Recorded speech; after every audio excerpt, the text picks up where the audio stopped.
This is Heroine Addiction, presented by That Time I Got Reincarnated in the Same World as an Anime Podcaster, where we cover romance and drama manhwa, and where Yuri bait won't help you catch a bigger fish.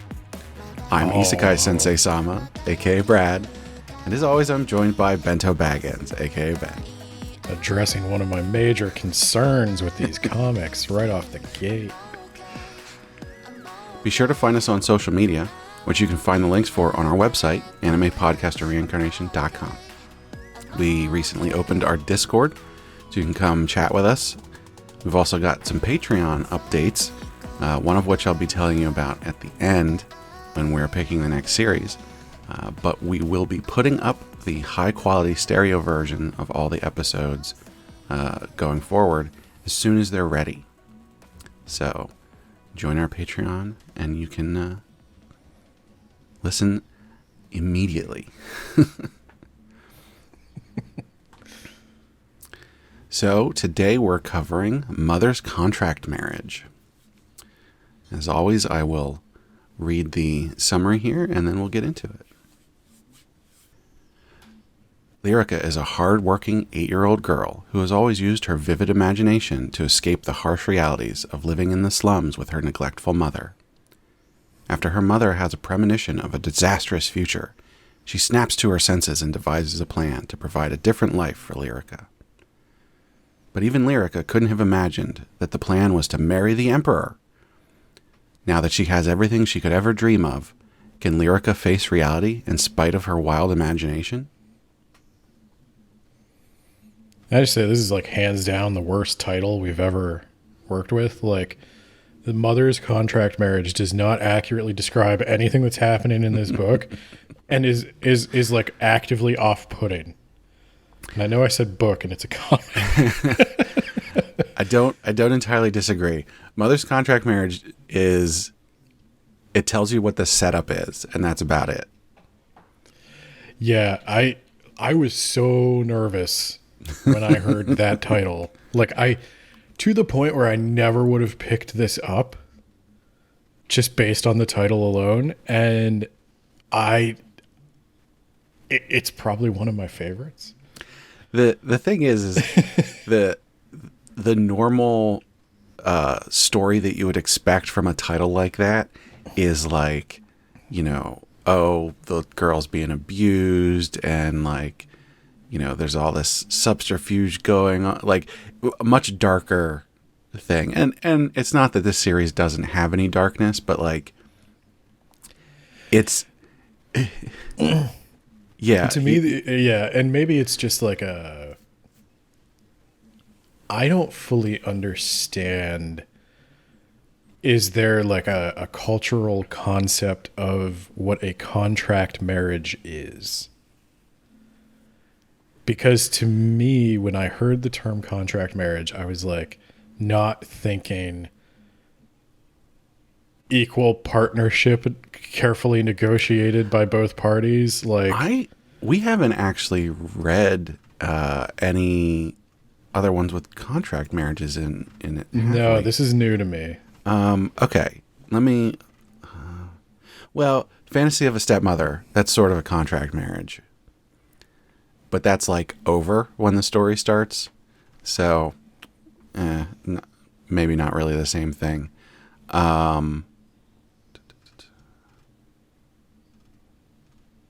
Yeah, we don't really have any. So contract marriage it's a thing that comes up in lots of different series. And normally the way that they frame it is the female lead is going into this situation and going, okay, I have to do a thing, right? In order to do a thing, I need to be close to this man, whether that's taking care of his kids or, saving the future male lead or the future heroine or whatever. Well, that would be his kids, but there's always some kind of thing that they're like, the best way to deal with this is to get fake married. And it's not really fake married, but contract married. And so they'll write up a contract and they get married, and it's like, contract is for a year or 3 years or whatever. And it's like, when that's over, you're going to give me money and I'm going to disappear. And because we don't actually love each other and we're not going to fall in love. And then obviously that is what happens. And then the male lead has to be like, oh, I need to show her that I actually like her. I don't want this contract marriage. I want a real marriage. Blah. That's not what's going on here. That's the way they treat it is like, this is totally normal and like everybody would know it. Yeah. And I'm just like, the idea that you could contract to be married for a particular number of years does not jive with like my concept of marriage in these traditional European medieval settings. Yeah. It's like, no, that's a permanent thing. There have been wars fought over that. You don't just like separate. But I don't know. Maybe is that a thing in Korea? I guess I don't know. I don't know, honestly. I mean, as much as I see it in all these different series, it must be it's either a thing or it just became a thing in Otome Isekai. Like, okay. I guess I'm inviting a comment then. I'm sure there are people out there that know better than I. Hey, jump on our Discord, let us know. Yeah. I would love to know more about this because it's just an interesting concept to me because it wound up like, I guess if I had known what a contract marriage was, I wouldn't have been so off put by the title, because I'm thinking the mother is in trouble here. Well, I mean, sort of. But like, I'm thinking she's being sold. Oh, okay. Yeah. And that's not quite what's happening. And that's not how the contract marriages work in any of the other series. Like, it's never a bad thing. It's always used as a framing device of like, we don't love each other, right? And it's like, well, what if we did? Yeah, this is just for appearances, but like, I don't know though. They start off on a pretty hot foot. Well, again, this one is pretty different from the other ones because in the other ones I've read, there's usually some kind of build up, and a lot of times the male lead will have like hints of like, oh, maybe I like this girl, and then she's like, hey, let's have a contract marriage to deal with this problem, and he's like, well, if we have a contract marriage, she'll be by my side, so I'll go with this for now and I'll deal with it then. Whereas this one's starkly different in that, like, we sort of rush past the fact that there's a contract marriage. Obviously, that's the premise of, like, how are they getting into the palace? But we're just sort of going, oh, that happened. And then, yeah, there is a thing where a lot of the time in the contract marriage series, they are, like, they sort of stay apart from each other until they, like, the male lead finally is like, I actually love you. And she's like, oh, I actually love you too. And then they get together, where in this case, they're going at it immediately. Yeah, he is just busting out them cheeks every night. That is like the first week straight. I mean, it is like, I love that that's a joke throughout the series. Yeah. Is that she's just like constantly like drained. Well, he is a dragon, so yeah. But what does that mean? I don't even want to go there. Like, I guess stamina. You've never seen Bad Dragon? I don't know what that means. You don't know what that is? Oh God. Okay. When a person invites me to see their bad dragon, I politely decline. Well, that's that's the correct response. Hey guys, I'm not going to tell Ben what that is, so if you want to tell him, you can jump in the Discord and you can share that. Oh dear. I do like the one joke in the middle of the series where they tell so I guess we should get to the kid. This is basically like the Otome Isekai spy family. Well, okay. So there's an important thing to note here, because we've been talking about the mom and contract marriage with the emperor and all that, but like, the series does something really, really interesting that I really, really enjoy, which is it is almost entirely from the perspective of the child. Yes. Who is an actual child. Yep, she's not reincarnated. Right. It's not like any of that. It's just from the point of view of a like the most innocent bystander who has ever existed in an But she's not. isekai. She's not the most innocent, though. Like, she's got street smarts and stuff. She has like a sixth sense. I don't know if she's got street smarts because she is like she's so just like sweet and sees the best in Yeah. everybody until she's like psychically triggered almost. She has like a Yeah. spider sense more than Right. like street smarts. Yeah, that's fair. But, like, yes, in terms of adult things, she is entirely innocent. And so you get these very comedic situations where all of the adults around her are like, yes, this is what's going. Oh, we can't talk to a child about this. And she's like, what's going on? I don't get it. Yeah, so the joke I was thinking of was where the guy, the mom is like tired out from like an all-night meeting with the emperor and the kid asks about it. She's like, should I have a talk with him about this? And she's like, no. She's like, what kind of meeting was it? She's like, it was a very one-sided meeting, I can tell you that. And then the emperor is like, comes in and he's like, oh, the meeting. Yeah, no, it was a great meeting. What did your mom say about the meeting? She's like, she said it was a really one-sided meeting. He's like, oh, okay. You know what? Fine. I will find this clitoris and I will make it a much better meeting. And he runs off to like reschedule the meeting. Yeah. And I mean, I think it's clitoris, but it's such a good way to, like, have some raciness in a story Yeah. that is centered around a child without like going over any lines or anything, which is it's so great because so many series cross the line when there's like children around and the female and male leads are like, oh yeah, we're gonna do it. It's like it serves two purposes. I mean, it's funny, but also like you don't get a lot of time with the mom. Yeah. Because it's all about the kid trying to navigate the world where like she was in a slum, her mom was a drunk, and her mom was just spending all the money that this kid managed to bring in, and the kid's trying to be responsible, trying to protect the mom, entertaining fantasies that the dad's going to come back one day and make everything better. Yeah. And then one day, and you're buckling up for this, like, oh, this is going to be one of those stories. It's going to be a Cinderella thing where I got to watch her get abused for like 6 months, and then the first chapter definitely frames it as sort of like a drama, tragedy kind of thing. Yeah. And then in a split second, the mom wakes up and she's like, oh my God, you're alive. I love you so much. And that's when you realize, like, oh my God, she's the Otome Isekai protagonist. Yeah.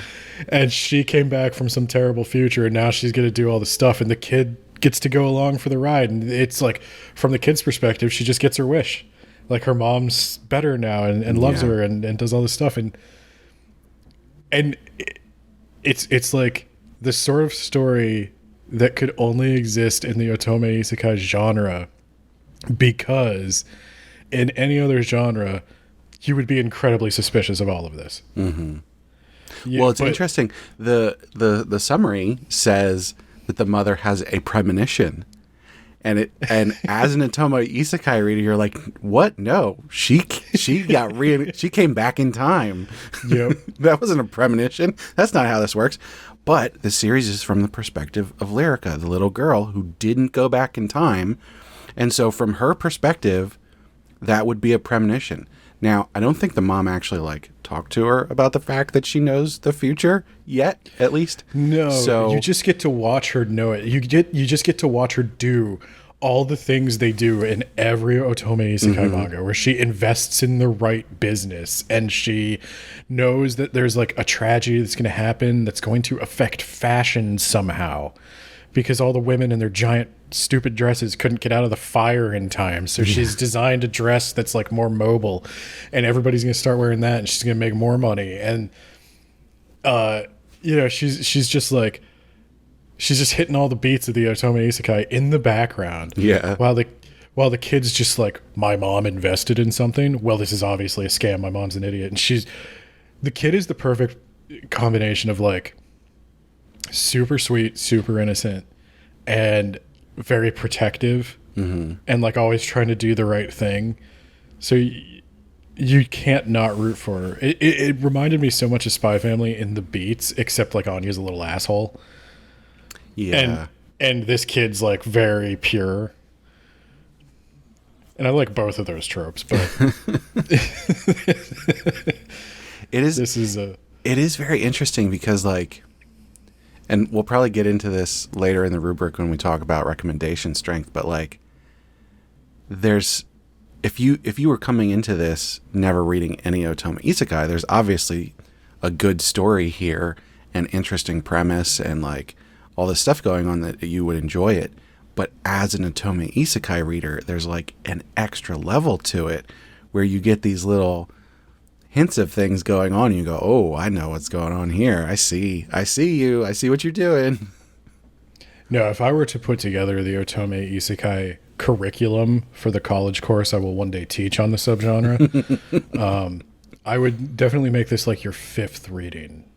Because yeah, it benefits a lot from knowing the tropes. This is like, I'll be honest with you, Isekai is a tired genre for me. I am so sick of it. Not the Otome Isekai stuff revitalized it for me a bit because it's a different take on it, but it's easy to get burnt out because it's kind of the same thing every time with little tweaks. But this one like actually does something new with it. I have to take a little aside here, and this is probably a conversation that Kermit should be around for, but I always hear people saying, and by people I mean you two and also some other people saying, oh, there's just too much isekai, it's all the same thing, it's everywhere, blah blah. You say it's a tired genre, and I think, how many have you watched? How many have you read? Like, if it helps, I also consider the shonen battler a tired genre. I mean, the same question there, because like when I look at the landscape, you know, there's certainly a lot of isekai that are very samey. There's a lot of shonen battlers that are very samey. They follow the same story beats. That in a lot of cases, there's some that are like literally the exact same thing. It's just the character names are slightly different. And so I won't argue that it's not oversaturated. But when I look through everything that I read, everything that I watch, I go, there's so many different ways that this is presented. And I almost feel like the fatigue that you're feeling from that is just from the fact that there's so much of it, not from the fact that it's all the same. Well, it's not exactly the same, but I'd compare it to, I guess, music genres where eventually there's like every 5 years or so there's like a breakout new style of music that becomes very popular, and then a lot of other artists come up inspired by that style and they mimic it, and we eventually get a saturation of samey sounding kind of music. But there's always the standouts that the songs are just good. And I would say, like, I don't know, like Greta Van Fleet, for anybody who knows what that is basically just Led Zeppelin. But it's been so much time since Led Zeppelin was popular, they can kind of get away with that. But there was a while there where like every band just started to sound like Led Zeppelin. There's a while there where like every band starts to sound like Metallica. Every band starts to sound like... there's a bunch of people trying to do what Taylor Swift does. There's a bunch of people trying to do what the Backstreet Boys did. How many boy bands were there? And how many? I think you're spot on here that there's a lot of it, and so it can be very difficult to find the diamonds in the rough. It's hard to get excited about a new one. Yeah, I guess is kind of where I'm coming from. Like, if you told me in the mid '90s, like, oh, there's a new boy band coming out, and you know, pretend I wasn't ashamed that I listened to boy bands, but they're like, oh, it's like 98 Degrees is coming out. It's like, well, yeah, this is Backstreet Boys, but not as good. And that's what a lot of like isekai is. It's what a lot of shonen battler is. It's like, oh, no, and I get that.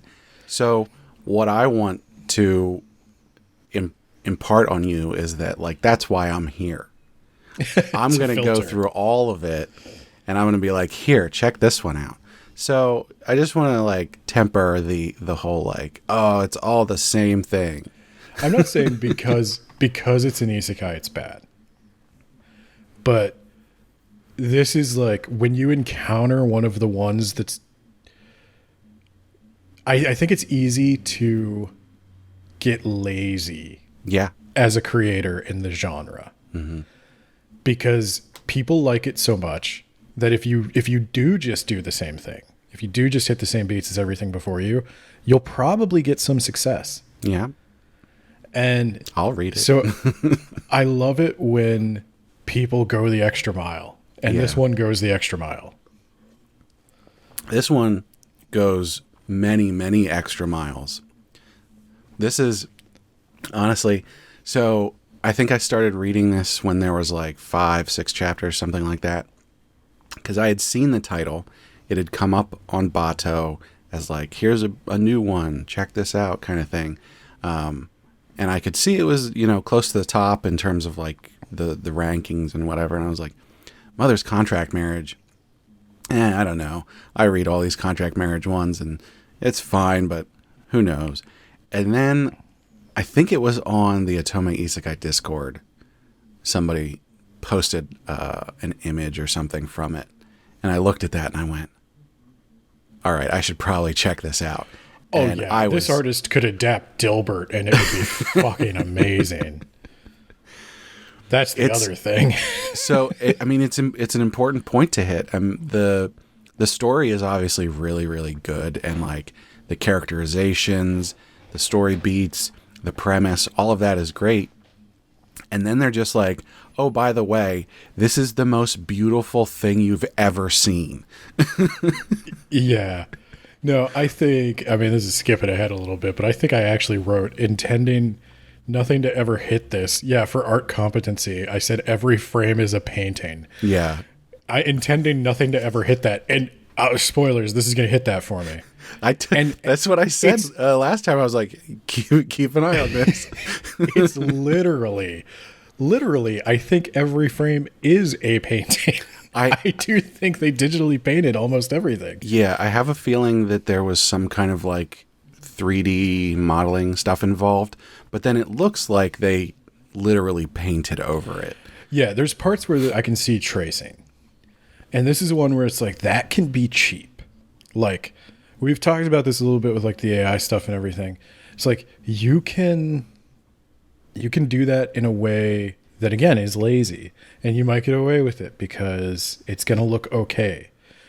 But this one, they took all that stuff and they used it the way I think people would ideally use it, where it's just a tool. Yeah. And they paint over it. They bring something new out of it. I have a feeling that this is a case where, like, so I see there's an author and an artist, which makes sense because I think it would be difficult to do both of those. But like, these two people got together and said, let's make the best thing we possibly can. And I think they're executing on it. Every single chapter is just like, it's moving the story along. It's visually interesting, even though like the art style stays the same. The way they frame things and the way that things flow and all of these different pieces come together, and just like every single chapter is something new and exciting.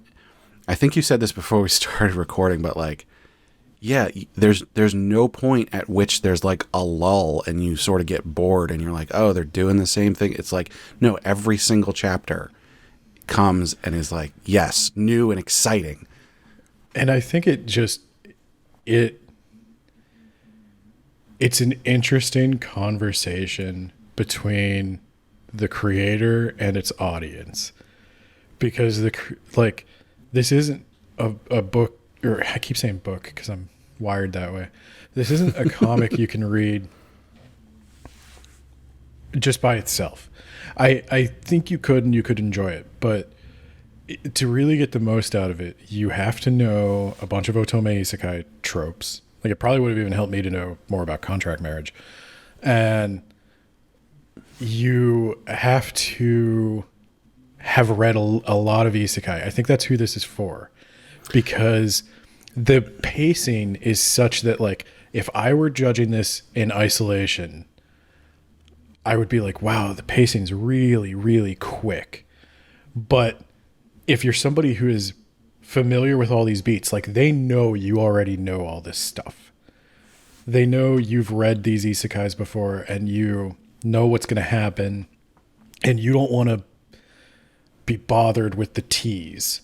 Because, like, a lot of, like, the tension in a lot of situations comes from, like, how is the heroine going to get through this?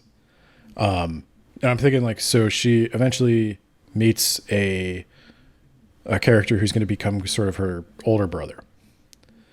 And he is not receptive to these strangers in his household at first. And, you know, I've read a lot of otome isekai where there's, like, the initial rejection followed by slowly warming up, and it's like 15, so we're just 20 chapters of so we're just going to do that again. Yeah, and it's like, but no, he does something rude. He stands her up for a tea party, and her maid is, like, furious, and you love that. So that gives vent to some of the audience anger. That's the author like winking at you, like, I know.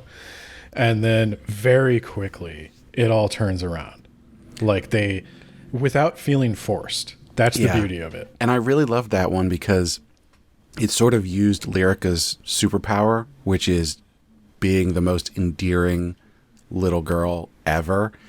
Because, like, they go like, oh, she's so sweet and innocent. She didn't understand that he stood her up, and she's acting, you know, she's going, oh, you were so busy, so I decided to come and give you these cookies, or I forget exactly what happened, but, like, they frame it as, oh, she's so sweet and innocent.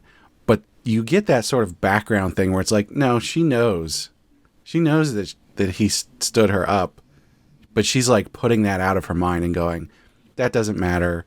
Like, she won't let herself believe that sort of stuff because she can't. Right. Like, if that's how she has dealt with her life up until this point. Like, if she actually accepted the reality of her situation, it would just destroy her.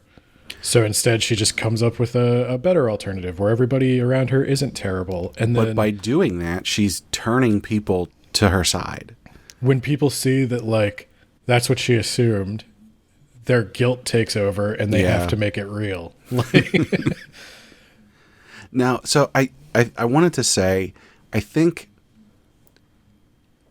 definitely think there's a lot of extra here for readers of the genre. Like, you definitely see things probably quicker, you understand things, but I don't think it's necessary. I think that just someone who's into, you know, fun, I don't even know what to call this, because it's sort of drama, but it's also not, and then it's sort of, there's, like, romance in the background, but it's definitely not a romance. It's really hard to pin down the exact thing here, but, like, a lot of people, kind of lighthearted slice of life comedy. Yeah. Maybe. A lot of people can get something out of this and can, like, see it as, like, oh, this is a really good series. It's just the otome isekai community is going to get way more out of it because of that. Yeah, you could definitely read it and enjoy it. Yeah. But like I said, if I were to put together a reading list, this would be further down the reading list, but not because it's not as good. Right. Yeah. Yeah, because if you can give people that bonus, you want to. Yeah. Yeah. You'll get so much more out of it. Yeah. For example, like, did the fact that you didn't understand the contract marriage stuff, did that detract anything? No, I eventually figured it out. I don't know if I had never read Notome Isekai, would I have known? Yeah, you know, honestly, I probably would have. Not to mention that the contract marriage stuff was a subversion of the normal Otome Isekai's contract marriage stuff. So there's even that. I honestly, I sort of there should be a different title, but all of the alternate titles that I'm seeing are all contract marriage. My mom entered a contract marriage. My mother gets married again. My mother married by contract. Like, I think my problem in this case is with the real title and not the translation. Yeah. I wish, I don't know. I guess that sets up the situation, but yeah, I don't know. I don't know. I don't like the title, but I don't know if I can think of a better one. Yeah, it's difficult. I understand why they went with that. It's sort of interesting though, as good as all of it is, that the title is not quite as good as everything else. And that's why I wonder, like, if I had known what a contract marriage was, I might not have been as off-put by the title. When I thought of contract marriage, I thought of arranged marriage. Mm-hmm. And I thought the mother had less agency in the contract than she obviously does. I mean, she's basically the boss. As you're coming from this from a perspective of not knowing about the trope of contract marriages, that makes total sense. I can definitely see how that assumption gets made. Coming from it, from reading all these, with I had a completely different initial thought process of like what's going to be going on.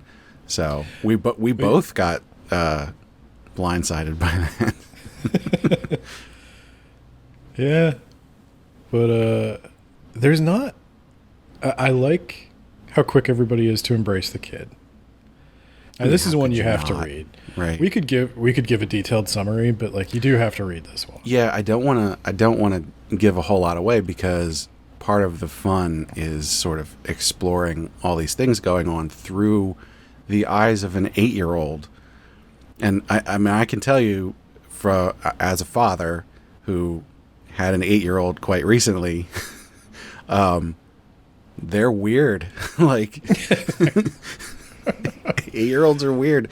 And so like the characterization of Lyrica in here is honestly spot on, because that's about the age where they start really having their own agency and start like figuring things out for themselves and not just going with the flow and everything. But also they're still completely a child. So all of their thought processes are childlike.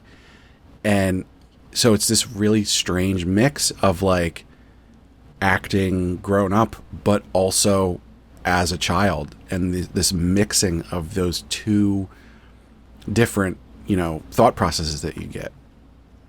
And they did a really good job. Now, I will admit, my son is very strange. He's not a normal child. But I have spent enough time around normal children to say that, like, yes, this is also, they hit it. They really did a great job with that. I really like how you get these pieces of these broader political situations going on, and the thing that's going on with the emperor and the nephew who is like the heir, and how there's like political factions and people trying to like, there's assassination plots and like all the stuff going on, and Lyrica is in the center of this whirlwind of things going on. But given that no one is explicitly talking to her about them, she just has to like osmosis information from the things she can see and hear. And as an 8-year-old, completely misses out on a lot of what is going on. Yeah, I do. My favorite character is almost always the maid. And Bryn. That's still kind of true in this one. Yep. I like the fairy tale nature of it all, that the different royal families are all inspired by the like creatures of their sigil, like the the ravens or the servants who are also kind of tricky. There's all the administrators are snakes. Yeah. And all the guards are wolves. I like that. Literally wolf, the name. Yeah. I do want to talk briefly about what I guess is going to be the next obstacle, which is the noble families are trying to take the control of the empire away from the imperial family. And one of the people they're propping up to do this is this kid who is supposed... Yeah, Fjord. He's supposed to be the most beautiful thing that has ever existed. And I don't use the word repulsive very often, but like that character is one of the most horrifying alien looking uncanny valley creatures I have ever seen. Okay. So is that supposed to be attractive? I think, knowing what I know about like Korean culture and stuff, I think I understand what they're going for. I mean, I've seen a K-pop star that looks like they're trying to look like that. Yeah. And I don't like it there either. I'm on your side. I think he looks weird, and like, but Lyrica is constantly like, "Oh my gosh, he's the most beautiful thing I've ever seen." And it's like, okay, I'll just. He looks like a haunted doll. I don't know what you're talking about. Like if you saw him actually moving, you'd be like, "Oh shit!" Yeah, exactly. Oh my god, I didn't think you were alive. Everybody has K-pop lips. That's the one thing I will say. Yes, I did want to touch on this. The art it's so beautiful. Every frame is a painting. All of that stuff, and like I'm reading it, and I'm not someone who's into art, but I'm reading this going, "Holy crap, this is so good looking!" Right? I can tell. I notice it. It does affect my rating of this. However, there's one thing that I don't like, and that's the lips. Oh my god, they so do this weird. thing where they like. I wanna say like they make it hyper real, but it's not even that. It's like beyond hyper real because they put the detail of like the little what are they? They look like they have cuts. chapped lips. Yeah. Yeah, but they do it like with so much detail. Yeah, they look chapped and like dry. Not all the time. Sometimes they look normal, and especially when it's not like a close-up shot. But in almost every close-up shot, they like draw the little lines on the lips and they make it look really weird. And I'm just like, it stands out so much. There are parts where it works, and this is where like I don't know anything about Korean standards of beauty other than what I have osmosis through K-pop and Otome Isekai, which is probably a terrible way to represent a culture. But I know the pale skin is something they like. I know pale skin, red lips. I know that's hot. Which must be why they say Fjord is so good looking. Yeah, I know like to an extent that's like, I don't know, the point of lipstick is to make your mouth look more full and flush, but like it works on some people. Like it works on the Emperor until they draw his lips all chapped up, which is gross. But like on the female characters, I think I'm used to seeing it. I'm used to seeing all the makeup and everything. On the male characters, it's different, but it works on most of them until you get to Fjord. Because like the Emperor himself, he has a darker complexion. Yeah. And I think the contrast looks good. And the older brother, his eyes kind of pop. Like he's got, it complements his color palette. And it's the same with sort of everybody else. But then you get to that Fjord guy, man, and it's just like his pumpkin eyes and his super pale skin, his super pale hair, and his little like little Dutch boy shorts. I don't know what those are. It's just like Oh, I hate that design. So I kept reading comments that people were like, oh, he's the male lead in the future. And I'm just like, oh, really? Can we get him long pants? Can we just get him long pants? That would help so much. But also, like, I have a hard time thinking about male lead at all, considering she's 8. So they have to do a time skip. But, like, they've shown that she's sort of already infatuated with him. And I wouldn't call it quite, like, romantic love. But she looks at him and goes, oh, my God, he's so beautiful. And yeah, I think it's more to just be my teacher and, you know. I think she just, it's more I think she looks at him the way she would look at a beautiful flower or a puppy or a horse. I mean, I think Jewels. it's just beauty for beauty's sake. I don't think there's any romance in it. That's what I got from it. But then when you read people say, oh, he's the male lead, it's like... Never read those comments. They're... I don't take their shipping seriously. I'm sorry if you're one of them. Yes, I will agree. You should not take any comments at face value. There have been plenty of times where I've read comments and people are like, oh yeah, this gets really, really bad and this horrible stuff and it's the worst and it's so awful. And then you like get to the end and you're like, what?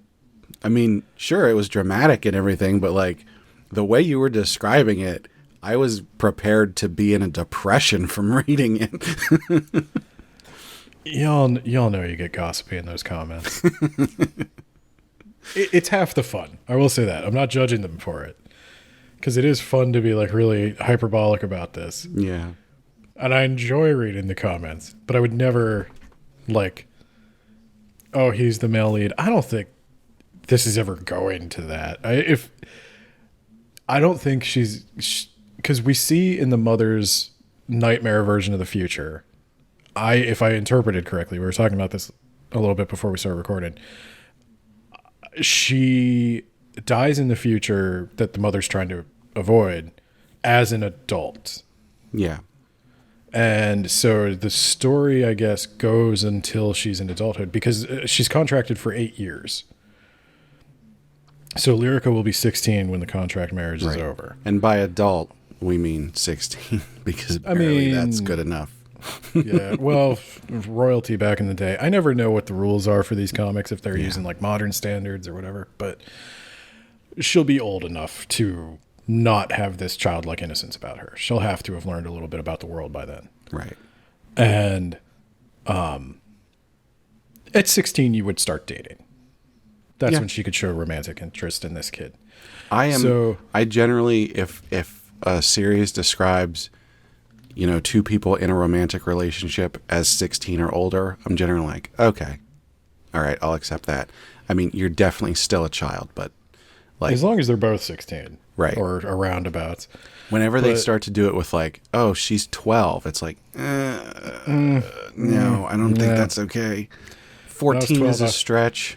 15 I was still super into Pokemon. Like, you are not ready for anything like that. You also didn't grow up in a medieval society where, you know, there were nobles and stuff. Well, you're one of 17 children to have survived this long. You're no, 12 is right out.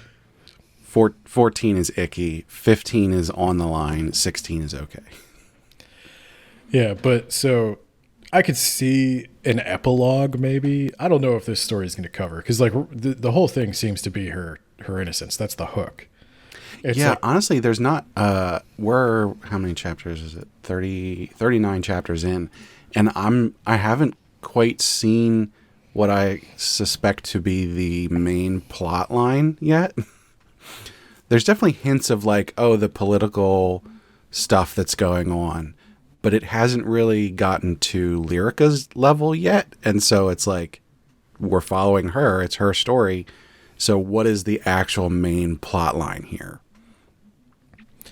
Yeah, I could see like a 4-year time skip, but any romance with her, I think would have to be like in an epilogue. It doesn't seem to fit the main story. It's not that I wouldn't be interested in seeing what happens to her after this period, because I'd be interested in seeing, you know, I suspect the contract marriage doesn't end. it ends and they come back together or something. But like, I would suspect this family goes on, because even the kid who's supposed to be the emperor would want this family to go on. Right. So, yeah, I think that's great candidate for an epilogue. That's fan servicey, but it doesn't fit. It's like, what I compare it to Spy Family a lot in my head, because you don't want to see, I mean, you have all those people talking about Anya and Damien, and it's like, obviously, yeah, that's the little puppy love ship there, but like, it would be weird if the story suddenly started like hyper focusing on that as like a realistic thing. Like, let's certainly not now. Yeah. You saw the fan comics about when they're like 15, 16, right? Yeah, I've Those seen are cute. all that. Yeah, it's fine. I get it. And I think this is a case of like, I'm an old man now. The people making those comics are probably not 35. But yeah, it's the focus of Spy Family, like the sitcom element of it is, it all kind of has to go back to zero at the end of the arc or the end of the episode. And that's why I see all these people talking about Spy Family, like, oh, when are we going to get some like stuff between Yor and Lloyd? It's like right when it's about to end. Yeah, like right. That, I mean, because there's nothing left after that. Like, Yeah. And that's kind of where I see this going as well. So like, I'd say enjoy the ride for another like 40 chapters, and then we'll get some. Let them face a bunch of problems as kids. I get major like Draco Malfoy vibes from this kid. Given other series I've read, now obviously, again, this is doing new and different things, so I wouldn't put money on this. But given what I've seen in other series, I can see him doing a time skip, maybe 6 years, something like that, where so they'll do a bunch of stuff as kids, and then they'll be like yada yada yada 6 years later, and then you're at a point where it's realistic for two teenagers to fall in love. At that, 14 years old, 15 years old kind of level, and then do something with it then. But again, I don't know what the actual plot would be through that. So this kid, the repulsive one, is supposed to die in 3 years, which I'm right now for. But I suspect something is going to be done to save him and possibly turn him to the good side, because he's kind of like he's kind of a double agent right now. Right. But you suspect maybe his commitment to that isn't very strong. His family wants him to do one thing, but maybe he doesn't want that. Well, and you have no idea, because even when you see because they do every once in a while, they'll use a perspective from someone else to give you some more information. Like, you're not following Lyrica at that point. Or you'll hear an inner dialogue of someone else. They do show you, like, Fjord's mom is like, yeah, you go in there and you make yourself important there, because, we need to set ourselves up and everything. And you see his face, and he's just sort of like, yep. It's like very flat and like dead. Yeah.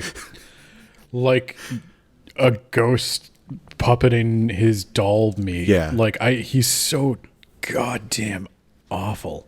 I have a feeling what's going to happen is that I think where he's at right now is very much just like going with the flow, sort of like no emotions kind of thing going on. All of the smiles and faces that he puts on are an act. And I think what will happen is Lyrica will like give him real emotions, and that will like turn him into a real boy. You know how in Jujutsu Kaisen, everybody's like, why does Gojo wear that head wrap? And I just keep thinking, like, if Gojo's eyes looked like that kid's eyes, head wrap makes total sense. Yeah. Cover them. I can fix you. Cover the eyes. We'll get you some dark glasses. We'll get you some long pants.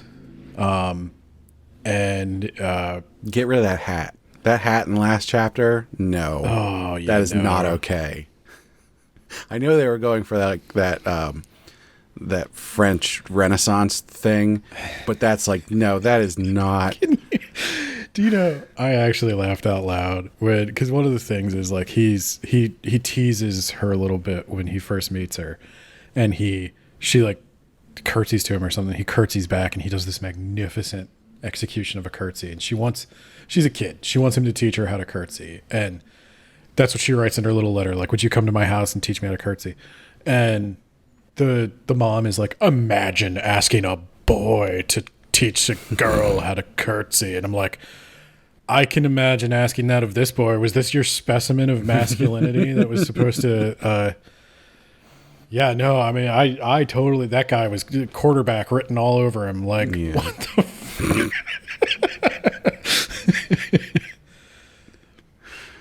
Yeah, definitely. I get Korean ballet vibes. There's one of the things, like, for me, and this is a weird thing to talk about as like a straight dude reading romance comics, but like, I learned something about myself reading these, and it's like, I prefer large masculine men to romance me. I mean, that's fine. Like, and that's the one thing. Well, that's in Japanese romance comics, like shoujo especially. That classic shoujo style. Everybody looks like a fashion, not even a fashion model. They look like fashion design drawings. Tall and slender, yeah. Yeah, like impossibly tall and slender. Like the legs are like 8/10 of their body, and Which is gross. yeah, I've never really been into it. I've never seen why it was attractive. And, you know, broadly speaking, I'm not attracted to men. But, like, when I look at the Emperor, like, his chest popping, you know, it's like, I get that. Yeah, I get that. objectively. That's a swagger I like, yeah. Yeah, I'm with you there objectively. As far as, like, my actual attraction, I'm attracted to femininity. So Yeah, I don't like, think... But It's yeah, why I say- for my female leads, or, you know, if I was a woman in that situation, yes, that's not what you... It's a complicated thing because, like, as a dude, you're not socialized to, like, appreciate any beauty you can't have sex with. Like, women can compliment other women on their dress, and it's fine. Like, I can't be Yeah. like, oh, bro, that suit looks tight on you. Like, that's weird. But, like, bro, that suit does look tight on you. Like, I mean... Bro, that hat is totally complimenting your eyes. You are killing it. But it wasn't complimenting his eyes, and that's the problem. Exactly. His eyes are the problem. You just want to gouge them out and put in something that looks a little better. They Can we definitely get him are those like Geordie LaForge eyes. I think the main problem, and this might be on purpose, they look like they're looking past you. Like, Yeah. it's almost, I can't describe them as looking dead because they have depth to them and everything. They look like blood. But they look like it looks like he's not focusing on what's in front of him. It looks like he's focusing off into the distance, as if like everything That's around him doesn't true. matter. Which again might be what they're going for. That's true.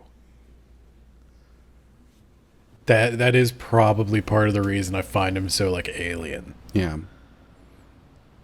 But He's so unfocused. the completely white skin with the cracked red lips is like, and that's the too completely- far for me. I mean, he has like I know they find pale skin beautiful in Korea, but it's like he has the complexion and coloration of somebody with like albinism. Yeah. I mean, it's how far do we take this, guys? Like, It's almost like they drew him in Photoshop and then didn't color him in. yeah. He's just the canvas. Yeah, is there anything else? Any of the other characters you wanna touch on? As we said, we don't want to get too much into the the story I think points because I'm ready to rubric if you are. I think anything I have to say will come out in that. all right, let's do that. As normal, we'll do the rubric, and that will obviously spark another hour and a half of discussion. All right, so we got our rubric pulled up. As always, you can rubric along with us. The rubric's up on our website. You can go and find that. We are going to be going with the non-romance rubric because any romance that is going on at this point is not with the main character in the slightest, so it doesn't make sense. No, it's just her mom getting plowed repeatedly. And I've heard that the sex is unsatisfactory sometimes. So that would it count started against that way. I think it's better now. The last I heard he was going to try again. I don't think we've seen how the results of that I haven't seen the minutes from that meeting. No, there was another one just recently. Oh, okay. Yeah. I'll have to go back and see if I can. I don't think she got too much into if it was better this time. But she looked satisfied, if not completely disheveled. She looked wrecked. Okay, let's go. Some women are into that. Some women are into that, and a whole Bato audience is into watching it. I did join the Not Safe for Work channel on the Otome Isekai Discord. Ah, you finally braved the deep waters. So yeah, some women are into that. God. Okay. All right. So content and ideas. I'll let you go first. Honestly, I think I am going to go with a 5. Really? Yes. Interesting. I know you defend the isekai genre till the day you die, but I think what they're doing with this is taking all of the tropes that they know the audience knows, and they're using that audience knowledge in a way that I haven't seen used this effectively in a while. So I will say, and I want to make this clear, this is not technically an isekai. This is yeah, it's a regression or whatever, yeah. But you know what I mean. Like the Otome Isekai, whatever it is we're studying here on Heroine Addiction. Yeah. They use that. Yeah. Yeah. So I'm waffling on this one because my gut is telling me that this is a 4. I wanted to go with a 4, but what pushed me over the edge was thoroughly developed in a way that has a lasting impact. It's going to have a lasting impact on me. And it could be because this is the first thing I have seen that has had this conversation in such an effective way. But it caught me in the right mood. And yeah. I'm not usually a very generous... I'm not usually a very generous grader, so I'm going to indulge myself this once. I think I'm going to have to stick with a 4. And the main point there is that while all of these, it's very fresh, new, interesting, it's executing well on the concepts that it's going over. My primary point of detraction in this is that the actual development of the characters is very sidelined. And I think that's primarily because of the perspective that we're reading it from, through Lyrica's perspective. So the little bits and pieces you get of the other characters, inner monologues and stuff, is good, but it doesn't fully encapsulate these like changes that Lyrica is creating in the world around her. I would have liked to see, well, and the other part of that being that like a lot of the time the character growth that you see is sort of just like a 180, just immediately. There's not really a whole lot of growth to it. And it's, I mean, honestly, it's really on the line. If anything, I'd say this is like a 4.5. and I'm waffling between round up versus round down. And the only reason I'm rounding down is because, given everything else that I've read, this is like, it's really doing it, but it could have gone a step further. And to hit that 5 for me, 5 is near perfection, so that's fine. 4 is a very respectable score. All right, pacing and structure. This is a tough one for me because we don't have a lot to grade on. Yeah, we are still very early in this series, which is interesting to say. 40 chapters sounds like a lot, but honestly, it's not. And I found that these chapters seem really short.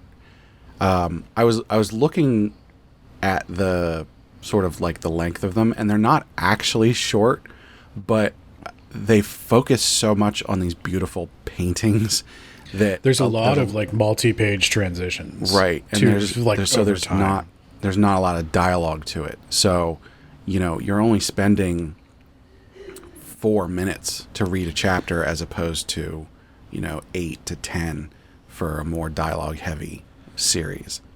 Yeah, I would go with a 4. There are things that are, I think the pacing in this one errs on the side of too quick. Mm-hmm. Which is interesting. Good.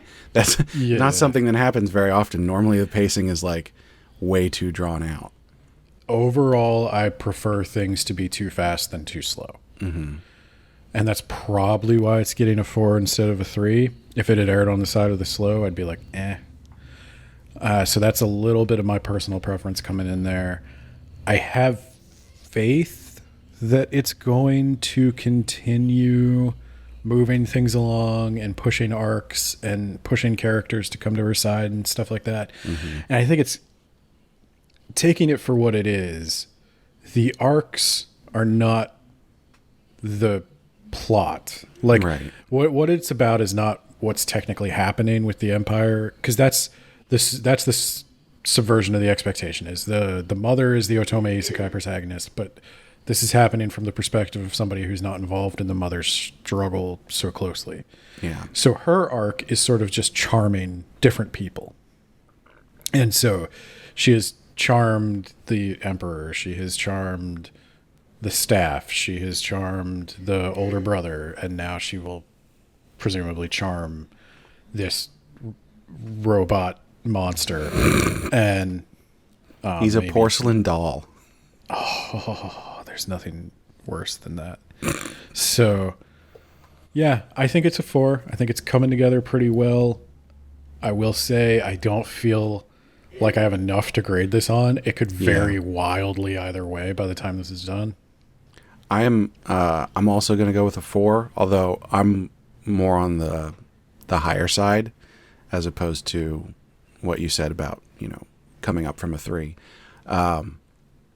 Almost completely because of what I talked about for content ideas, which is like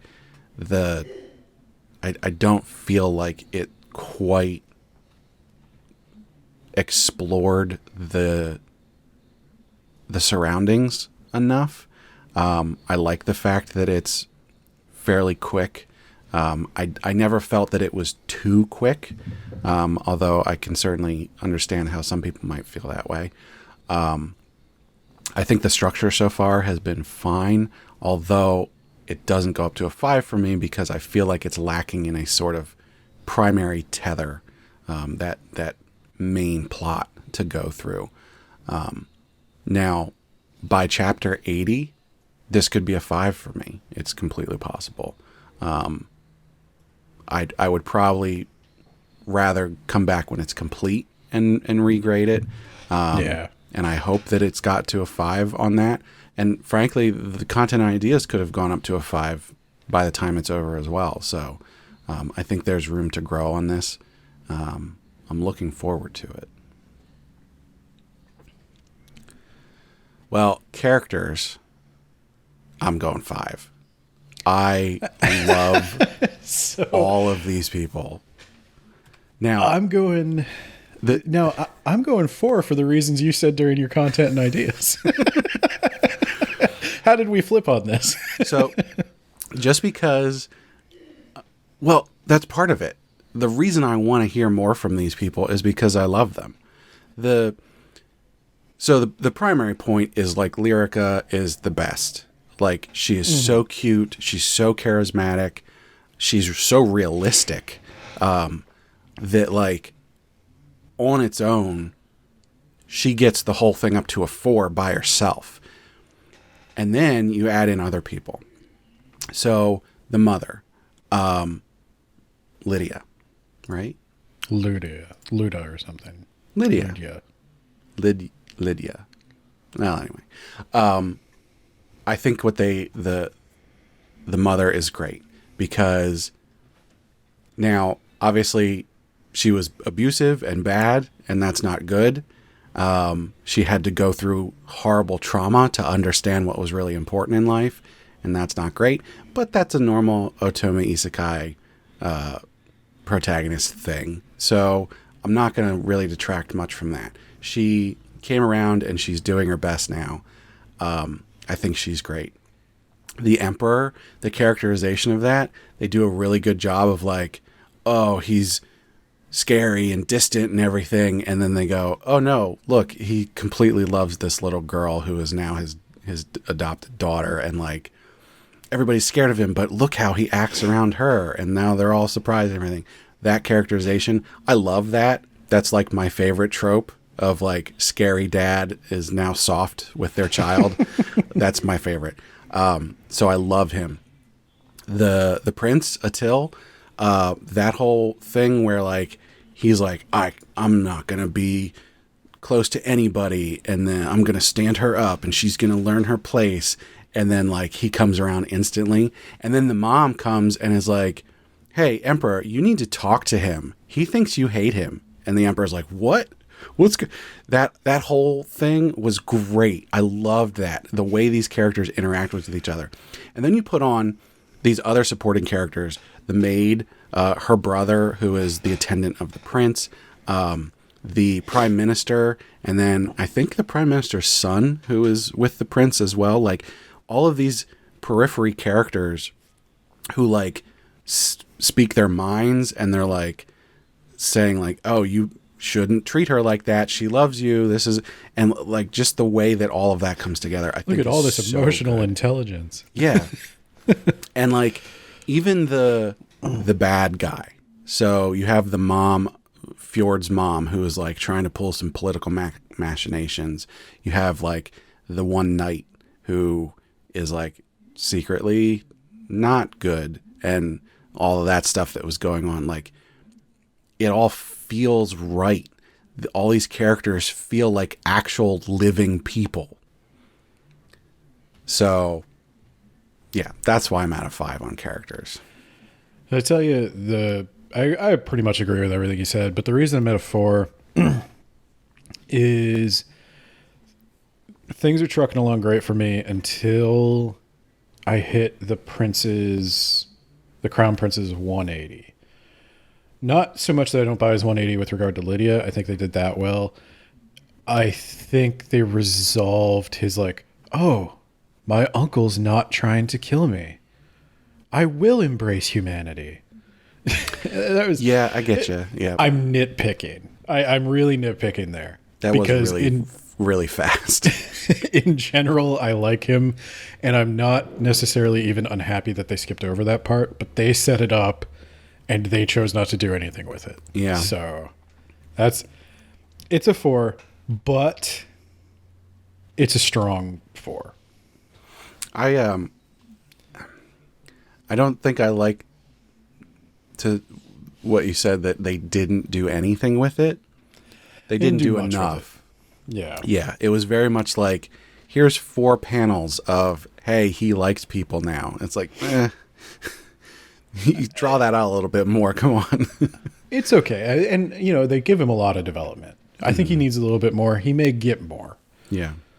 But I am nitpicking to avoid giving it a perfect score, to be perfectly honest with you. So, Well, that's a good point, because as now we go into art competency, I think we know where we're at. We're a 5 on this. We definitely already went over this a lot, but I think, as you said, the rubric description is perfect for this. Every frame is a painting. The art by itself is worth reading the comic for.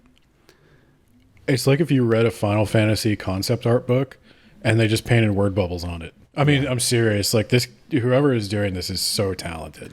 So if you listen to our last episode, I told Kermit he should check this out.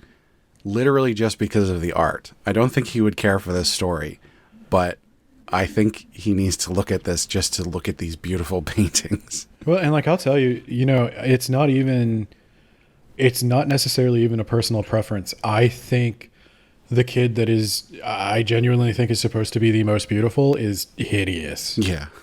But that does not take away from the skill that it took to render him. Well, right. As much as we're repulsed by him, he's still like beautifully rendered. Yeah, hauntingly so. Yeah. I would say. And I think it's playing up a little bit how horrifying he looks, but like you can definitely tell the beauty that they were going for with it and the way that they executed it. I think they're doing exactly what they want with it. We just differ in our standards of beauty. I'm playing it up just a bit, but I genuinely am repulsed by him. He grosses me out. I'm not kidding about that. Like, I really don't like to look at him. And obviously the thing with the lips, which we went over a lot. Not my thing, but it's obviously a choice. Yeah. And it's obviously executed well. I'd like to hear from people who are into more like other kind of Korean media, live TV and K-dramas and stuff like that. Like, is this something that they like do in live action? Like, accentuate the lips to the point of like looking otherworldly? Like, what's... I don't like, and I was kind of touching on this. I don't like boys that look like girls necessarily. Like, in my opinion, that's just not... Everybody likes a femboy. But in this case, it's like BTS. He's not, though. No, that's the thing. Boy. Yeah. Like the BTS guys, I don't find them particularly attractive. They're not targeting me, which is totally fine. And that's not to say I don't even like BTS. Like, I got some songs that are fine. I just like that aesthetic. It doesn't work for me. And I feel like that's the aesthetic that's being applied to this kid. Yeah. And because it's not like they're trying to look femme. They're trying to appeal as men to a female audience, but it's like a high fashion appeal. You know what it seems to me? It seems like you take like the Victorian era or maybe Elizabethan era standard of beauty. It's like they read about that, and then instead of just applying that to the women, they applied it to everybody. I don't know. If you look at like really old art from like China, Korea, Japan, they do have the painted lips, the porcelain skin. I mean, it's fine. Obviously, a ton of people are into it. Yeah. And that's most likely who's going to read this and most likely who this artist is targeting. The artist themselves probably prefers this. And again, it's a choice. It's not a comment on skill. And so... And it certainly is not like a detraction to the point of like, I can't stand this. It's just like,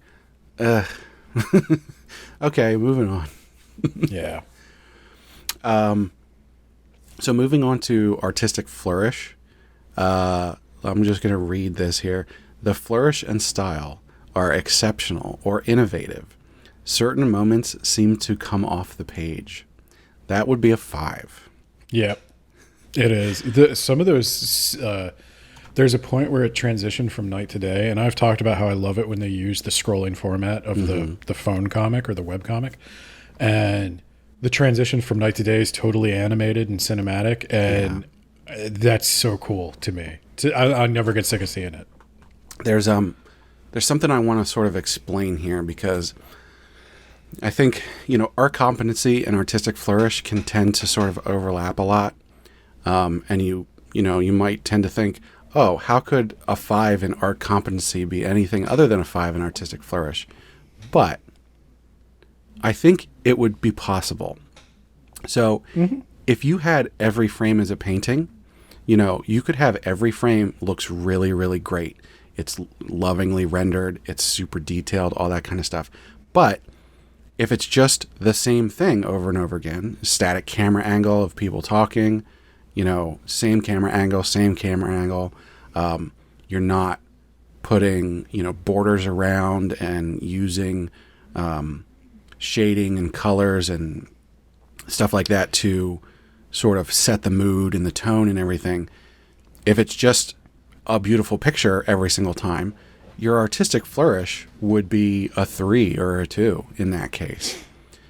What they're doing here is they are taking their beautiful paintings that they do for every single frame, and they are also adding in great camera angles. You get the idea of motion from it. You get these borders that set the mood. You get your shading that tells you like the setting and the tone that they're going for. When she's having one of her like premonitions, the colors shift to be sort of like almost a photo negative thing. It's like it's really blued and everything. Like they're using all of the techniques that make a really compelling. You can feel what's going on through the art. Yeah, there's kind of, so I think a lot of people look at art and you can tell if it's good or bad. And then I think if you're a person who doesn't, make art or make visual art, you might not have the language to describe what is good or bad about it. And so when we're separating art competency and artistic flourish, what I was going for here is when I'm talking about competency, I'm talking about illustration. Can you render the scene accurately? Is your perspective good? Is your anatomy good? Are there like mistakes in the art that are not intentional? Like, I'm not talking about stylistic choices. I'm not talking about distortion. I'm talking about mistakes. When we're talking about artistic flourish, we're starting to bring in more of the art that's specific to sequential art. And that is basically comicking. Right. And if you're interested in what influences me on that point, I would say check out, there's a book, Sequential Art by Will Eisner. And there's another book, I don't have the title off the top of my head, but Scott McCloud is the author. He writes a lot about this stuff.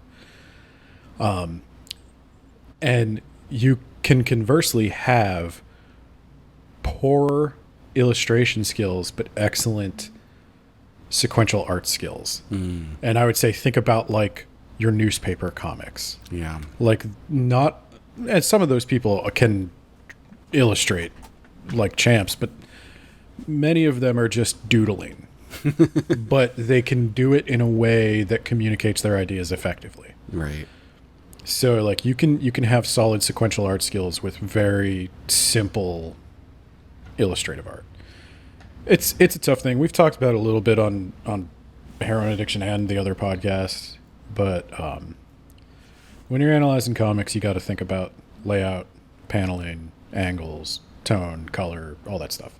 And one thing we didn't I wanted to mention is when they have a flashback, sometimes they switch to old school shoujo manga style. Yeah. Like the artist is very fluid with like, they'll go from like coloring in modern webcomic style or Korean webcomic style to shoujo Japanese manga style with the screen tones, right, instead of colors. And they do the chibi stuff from time to time, and like it's where it should be used and it looks right and everything. So yeah. Yeah, so they definitely hit it out of the park with that. I feel like this would be a good story to read as a novel. Not that I particularly would, because I don't really read stuff, but the art and the artistic flourish of this really elevates it even farther. Yeah. So you're agreed on a 5 for that as well? Yes, I am. Well, now we get to the important one, right? Personal preference. It's a 5. This might actually be my favorite one we've done.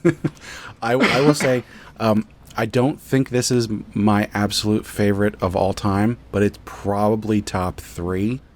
Yeah.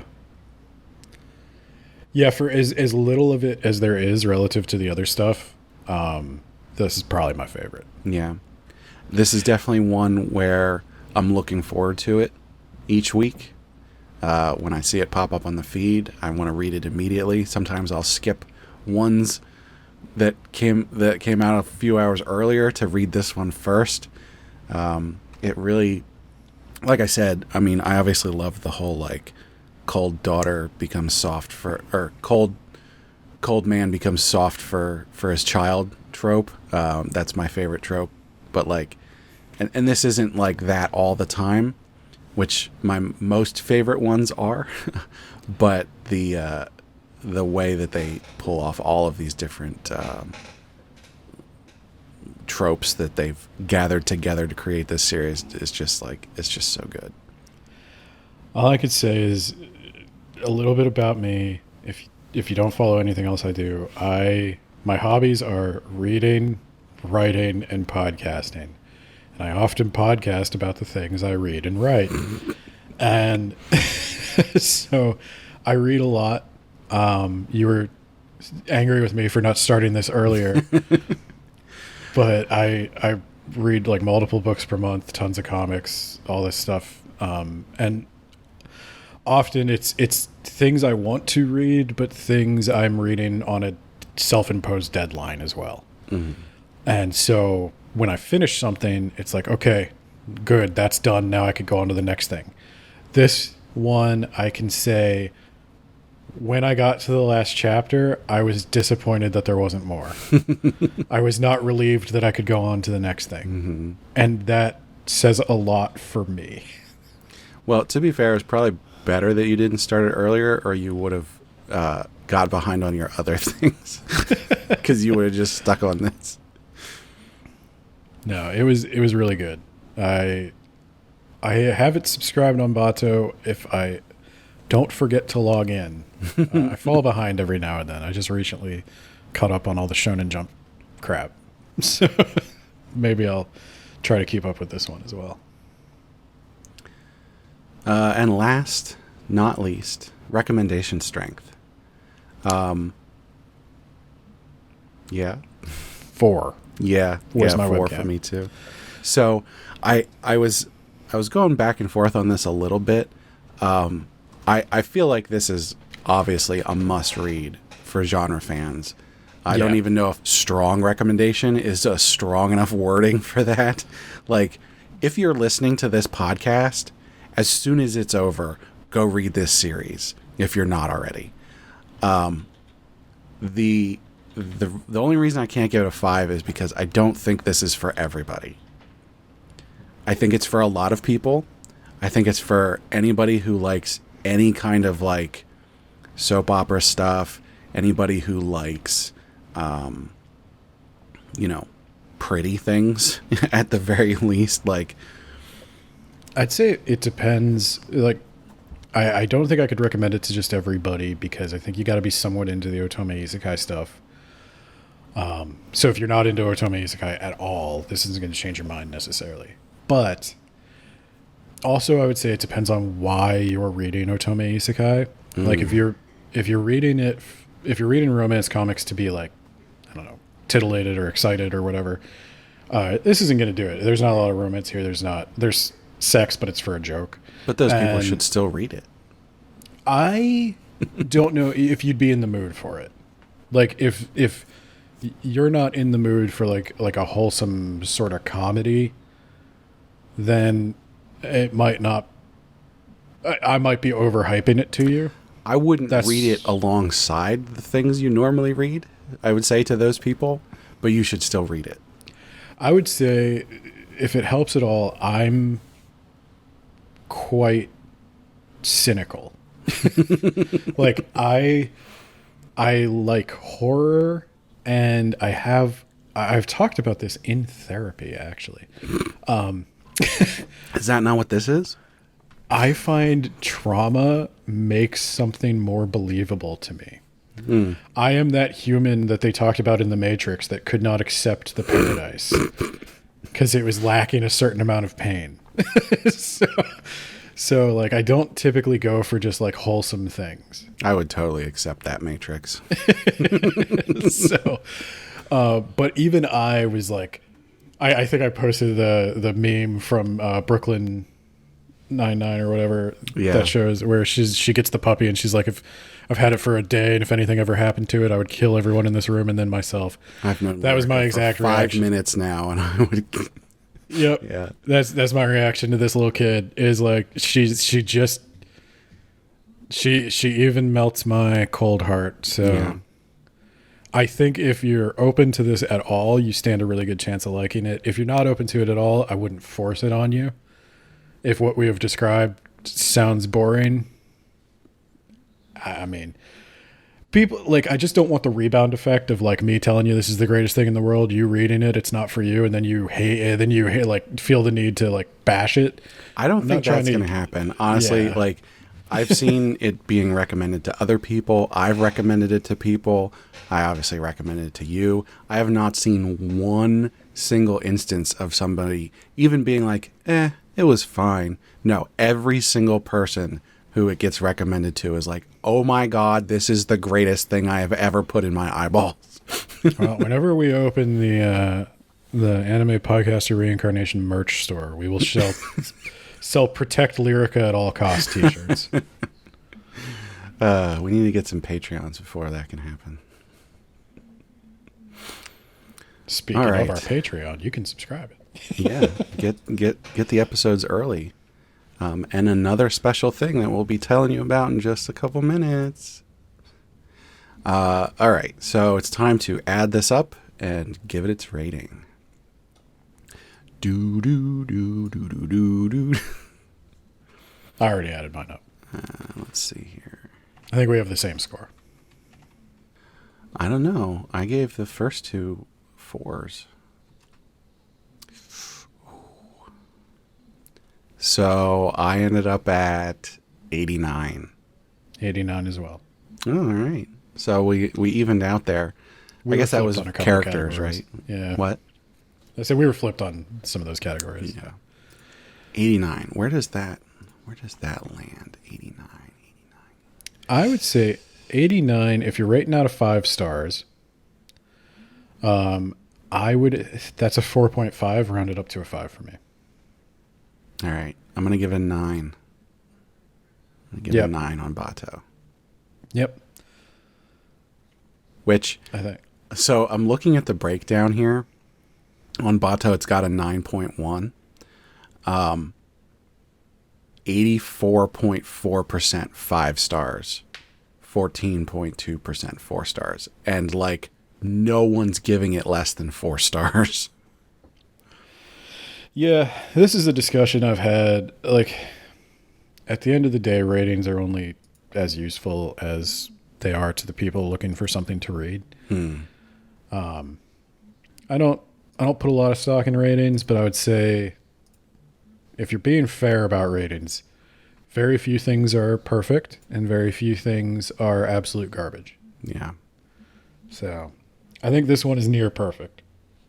This might be as close to perfect as you can actually get. Yeah. I would have a hard time imagining something that's better than this. We say this every time for the ongoing ones, but yeah, if I got to the end, there is a chance I would bump this up to a perfect score. I don't know that it could hit an absolute, 100. I could get it to a 95 and that's good enough. Yeah, sir. Well, I mean, it's good enough now. So,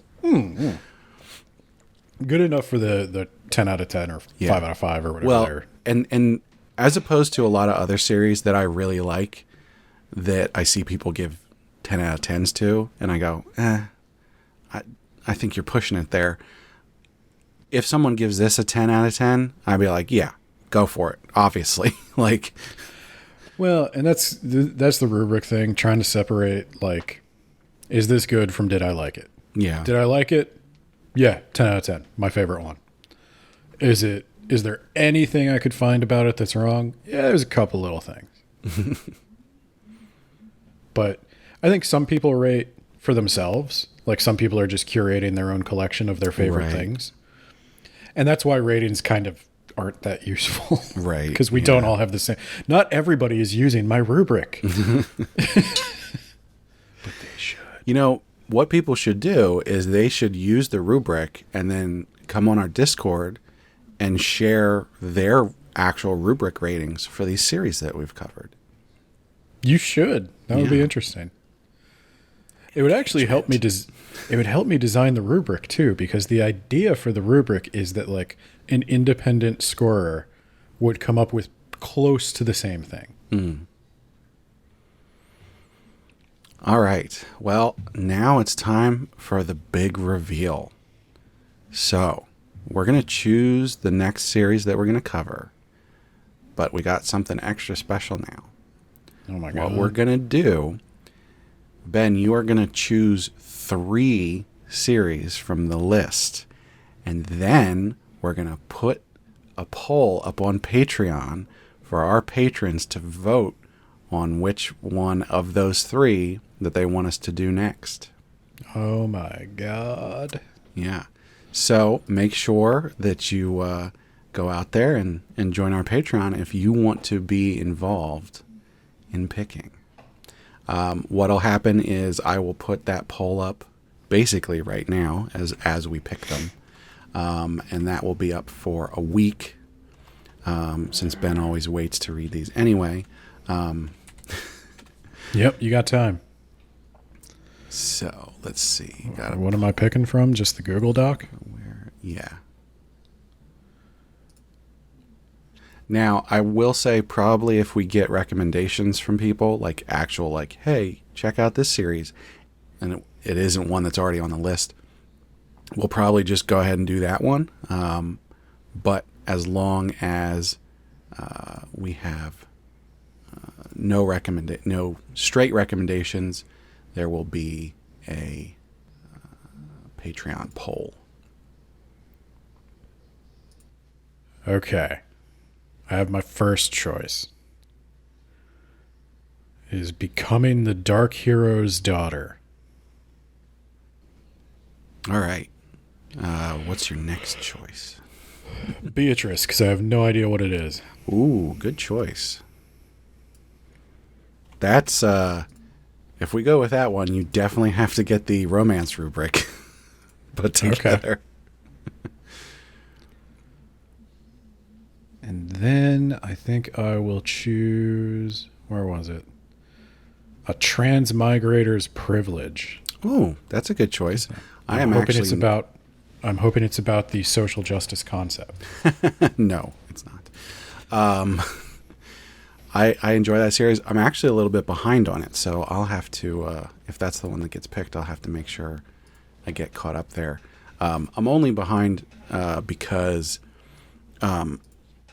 it didn't update for a couple weeks, and then a whole bunch dropped at once. Oh, we have to update the title. It's actually The Perks of Being an S-Class Heroine. Oh. It's too late. You already picked it. All right. But it is, there was up to a season 1 finale, so that's a good. I always like when there's a full season to cover, because that's a nice spot where you can be like, if you're not super into it, just go to the end of the season and check that out. But all right, so Becoming the Dark Hero's Daughter, Beatrice, and The Perks of Being an S-Class Heroine. Those are our 3 options for next time. So make sure you go out there, and you will have to become a patron, but every single tier gets to vote. So go ahead and check that out. Well, thanks so much for listening. And before we go, I want to thank Sugoi Mart for partnering with us. Sugoi Mart is a retailer of Japanese snacks, drinks, toys, and merch. They have a lot of cool stuff you can't get outside of Japan. You can check the link in the description or use code APR15 at checkout to get 15% off your first order, which also helps us out. And you can let us know what you think on social media. Tell us if you have any series you want us to cover, and you can just chat us up. You can check out our website, animepodcasterreincarnation.com, where you can leave comments about these podcast episodes and also find other posts and reviews. And on the website, you can find links to all of our socials, which include Patreon, Discord, Twitter, I'm not going to call it X, YouTube, and Facebook. You can also just send an email to Isekai Sensei-Sama at gmail.com. And please don't forget to rate us on the podcast platform of your choice, or all of them. That really helps us out and gets us some visibility. And don't forget to check out the regular podcast, That Time I Got Reincarnated in the Same World as an Anime Podcaster. And if you can't get enough of Ben talking about stuff, you can check out his other podcast, Words About Books. They've recently been doing a 3-part series on A Court of Thorns and Roses, which is so in line with the Otome Isekai of literature. Yeah. I literally said, if this was a manhwa, I'd read it. There is actually a manhwa out there, but it's only like 6 chapters, and they just did it as like an experiment. And I found that, and I was like, oh, why isn't this just the whole thing? I'd actually read it. I should try to DM Sarah J. Maas and tell her she's leaving money on the table. Well, once again, thanks for listening. We hope you had a good time. Now, you'll have to excuse me as I'm starting to come down from my manhwa high, so I gotta go top up.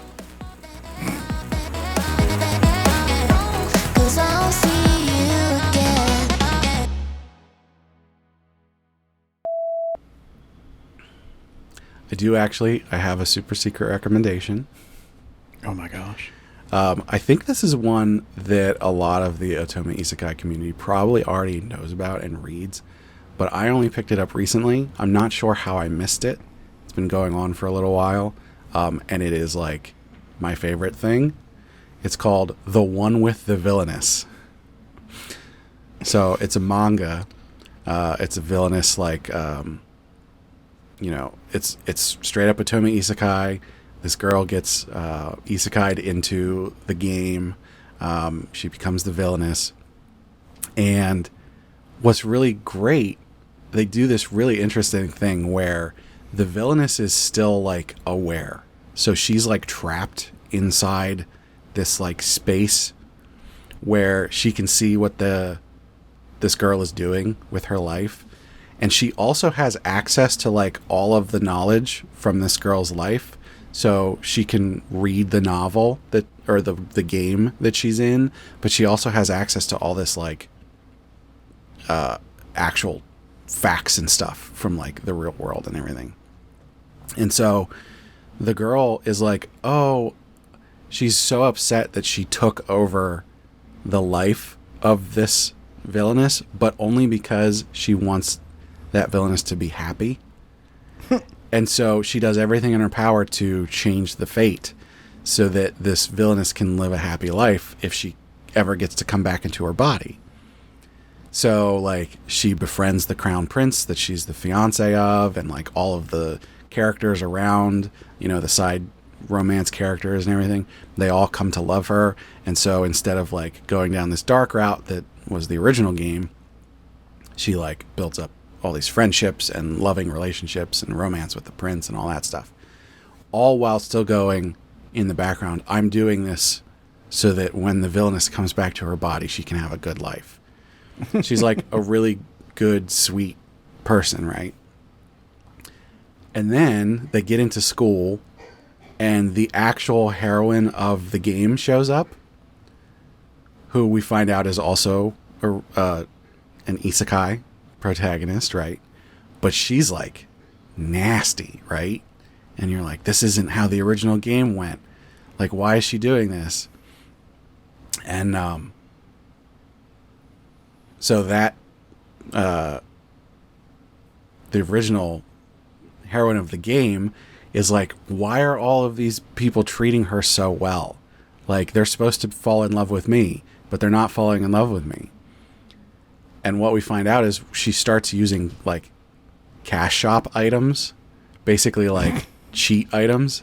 So there's like a perfume that has like pheromones or whatever, and all this different stuff, so to basically trick all of the main characters into falling in love with her.